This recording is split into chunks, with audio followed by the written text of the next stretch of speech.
I'm Dr. Craig Escudé, the host of IDD Health Matters, a podcast where we talk about health, wellness, and health equity for people with intellectual and developmental disabilities. Hope you enjoy it. Welcome to this episode of IDD Health Matters.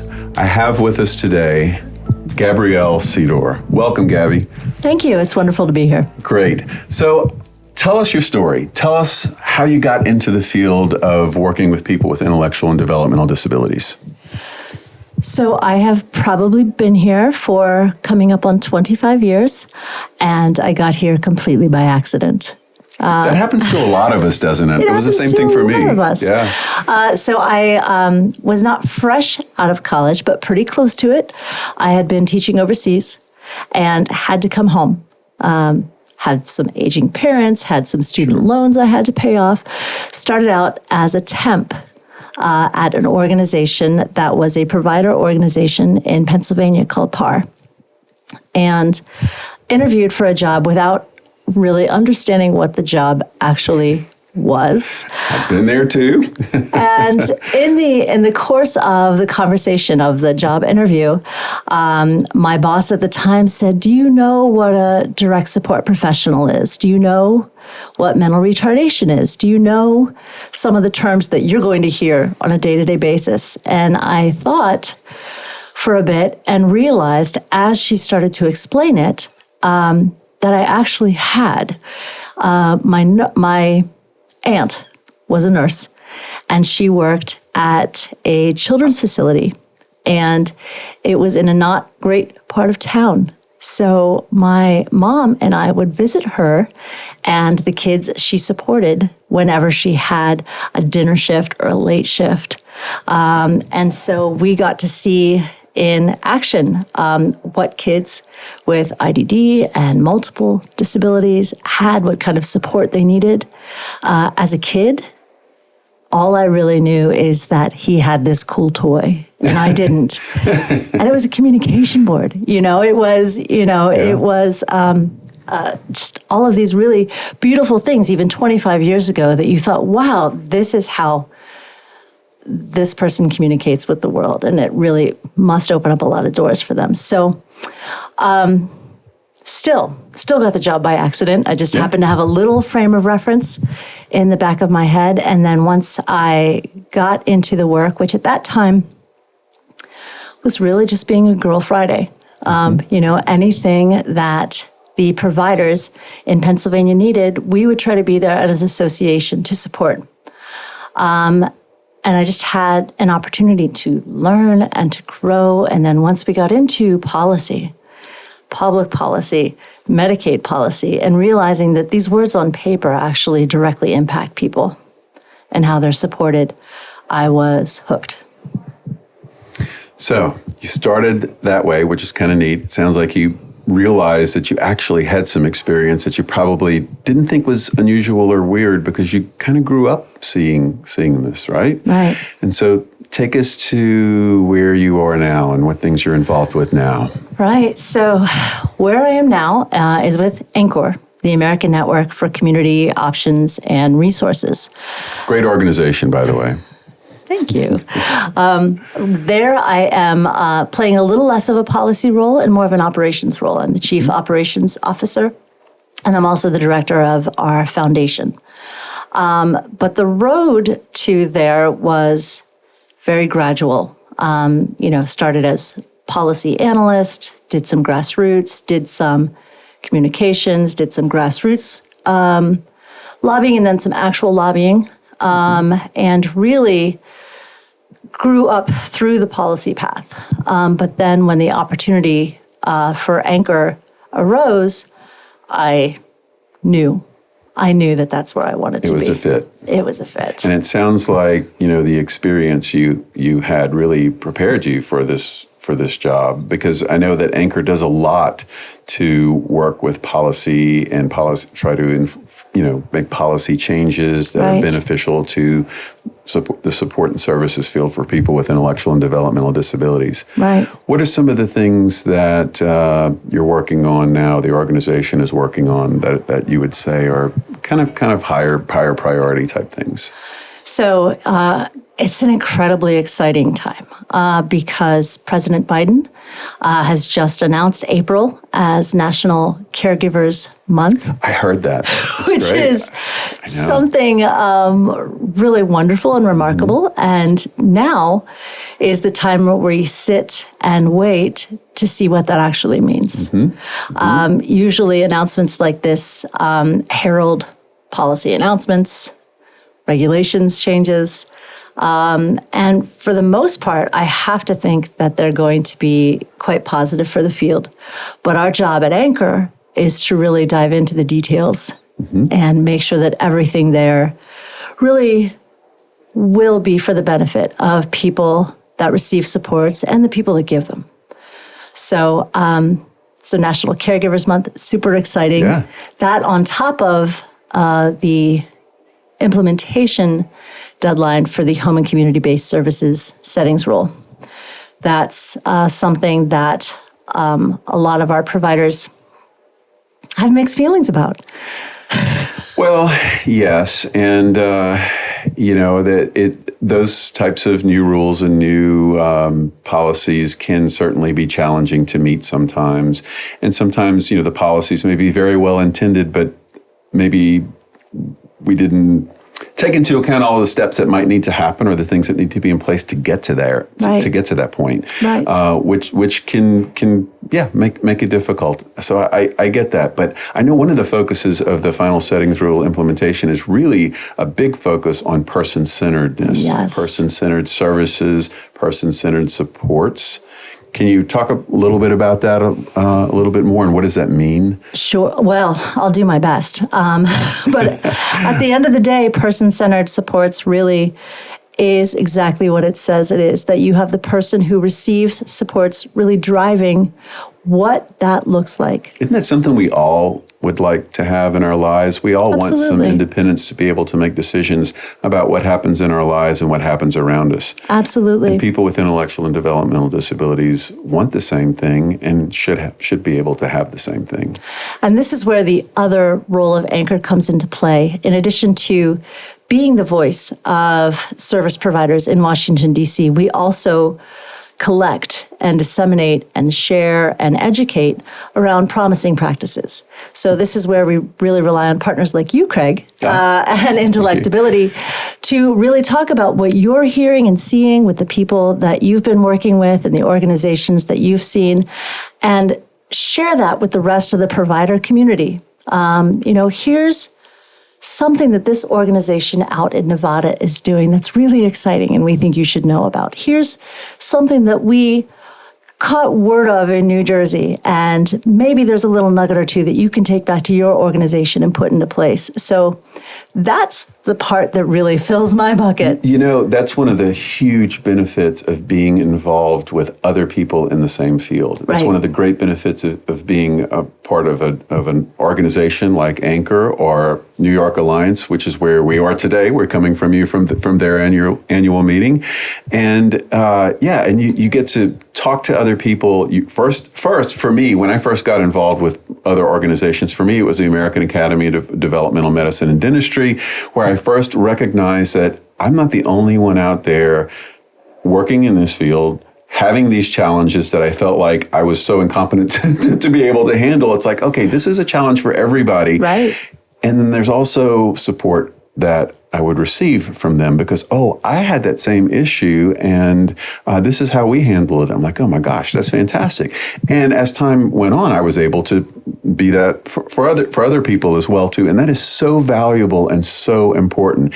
And for ANCOR, the organization really is about all of the provider agencies throughout the entire country. And there are lots of them, and they can learn from each other, learn from ANCOR itself, and really work together with the goal of improving supports and services for people with intellectual and developmental disabilities. And I can't speak enough about how valuable that interaction is. So it's great that you provide that. Thank you. So I really focus, and you mentioned us, our company, and we're really about health and wellness and all of that. So are there any particular things around health equity that are going on that you can talk about? Well, CMS, the Centers for Medicare and Medicaid Services, have a huge push for health equity right now. And for that reason, we had one of their directors, Chiquita Brooks-LaSure, come speak at our policy summit last year in DC, which is something we do every October. And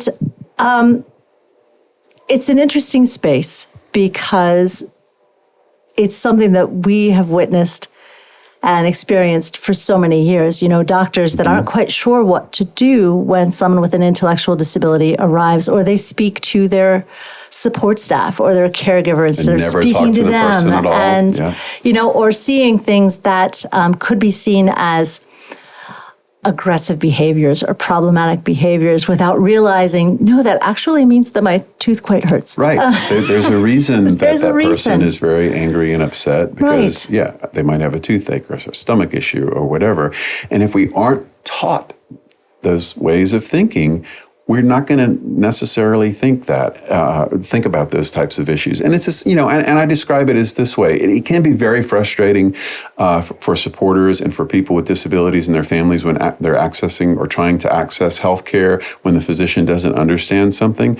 But, if you came to me, I'm a family physician. If you came to me to have, eye surgery, I wouldn't know what to do, and it wouldn't go very well because I'm not trained for that. Right. And that's why it's so important that all clinicians receive at least a basic fundamental level of training about how to provide healthcare to people with intellectual and developmental disabilities. And I didn't mean to steal your thunder, but that's something I am so passionate about. No, I can get on board that train. And just to speak a little bit more about health equity, someone's disability is really just one aspect of their identity. So if you add on to that the fact that someone is from another underrepresented population, or they have another piece of their identity that's adding to the fact that they're being ignored or their symptoms aren't being seen appropriately, that is a real issue as well. When you look at race or orientation, disability intersects all of these other areas as well too. And you have 2 or 3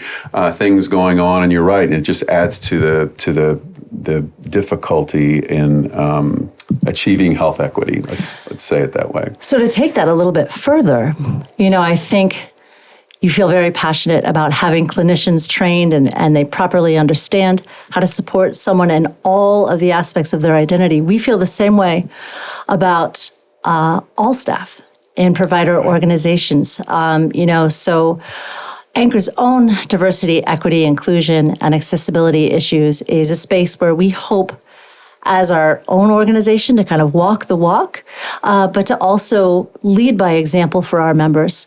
And when we talk about workforce, and we talk about workforce a lot, and we talk about it at the New York Alliance a lot and at ANCOR a lot, I think one key to having a workforce that stays is that you are really valuing and seeing your workforce and your staff and really honoring them and their identities. All of their identities. So I think some people think, DEIA, it's the next big thing, and it's this trend, and it's this flashy new thing. It's really not. It could be the core of your retention strategies. When people feel appreciated somewhere, they're more likely to stay there, aren't they? They feel respected. They feel valued. They're more likely to stay. I've been with ANCOR for almost 7 years now, and it is still my dream job.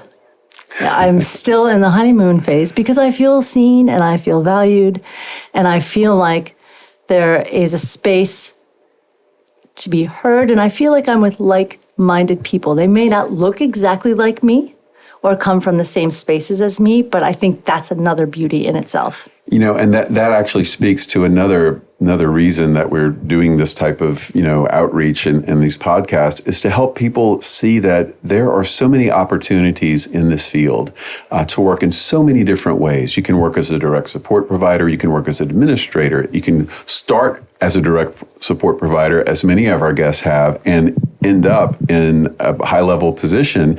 And this field, in a way, it's kind of, you come into it and it kind of grabs you, doesn't it? And you realize, oh my gosh, this is amazing, and I don't ever want to leave this field. You might do something different, but there's a real sense of satisfaction, I think, that many people have that work in this field, and the excitement about the potential to make changes that really affect people's lives in a positive way. That we don't get that in every type of job. We don't, and I think that's a really beautiful point that you raised, and it kind of speaks to this morning's keynote. I'm sorry you all missed it, but it was it really resonated with me that. I love Direct Support Professional Recognition Week. I love it. It happens every September, the week after Labor Day, appropriately so. But when it comes around, I often think about, but what about the administrators? What about the HR folks? What about the janitors? What about the folks that are making sure that the group homes have heat and are well maintained? It's just every other aspect. Part of ANCOR's Included, Supported, Empowered campaign a few years ago really wanted to pull back that curtain and show you, for every story that you see on Facebook of this person with a disability doing this beautiful, successful thing in their community. It's a wonderful thing and it's a tremendous success, but there are 30 people behind them that's making that happen, from the person that's driving them to school or their work to the person that's there when they come home. And it could be paid or unpaid staff. It could be a circle of support mixed in with family members. There's so much going on behind the scenes that people might not recognize and might not see. And I really do feel that there is a space for everyone in this field, and it's not necessarily direct support, even though that's a critical component. If that's not your skill set, then what are your skill sets, and where could that be put to the best use to be a part of that wonderful story? I love that. Love that.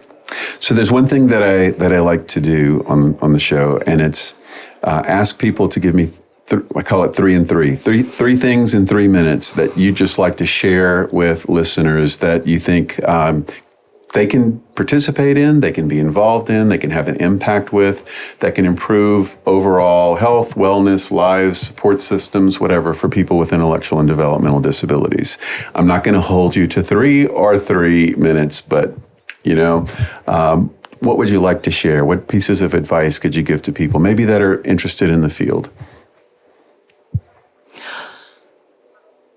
I need a minute. Take your time. I think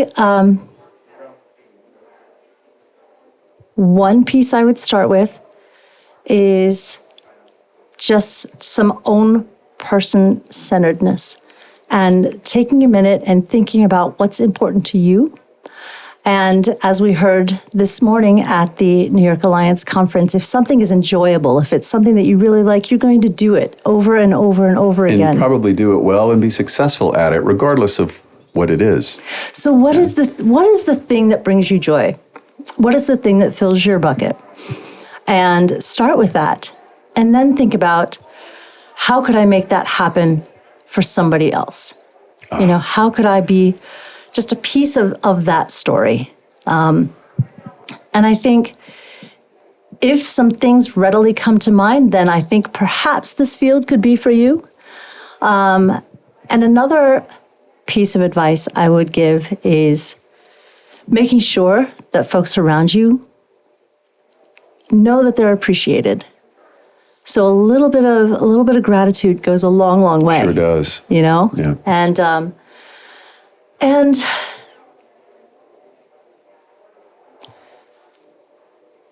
sometimes I find it hard to be vulnerable, or to admit that I have a weakness, or that there's something that I wish were different about myself. And I think if we are more honest with ourselves and kind of recognize those vulnerabilities, then it's easier for us to come in as a peer to be a direct support professional or to be someone that's supporting somebody with a more apparent disability. And I think if we were all a little bit more open about our own vulnerabilities or our own disabilities, hidden, invisible, or visible, then I think there might be a little bit more value placed from the general public onto the work that we do and the people that need it. Those are excellent and beautiful things to think about. And, sometimes when we're vulnerable, it opens the door for so many other things. And when we're trying to hide our inadequacies, we all have them, right? Let's talk about them and share them together. And it can be very helpful and beneficial to all of us. Yeah. And you mentioned gratitude. And I am very thankful that you decided to join us today and be a part of this podcast, and more thankful for the work that you do in this field. Thank you so much for being here. Thank you. And hopefully we can chat again sometime. This was fun. Great. All right.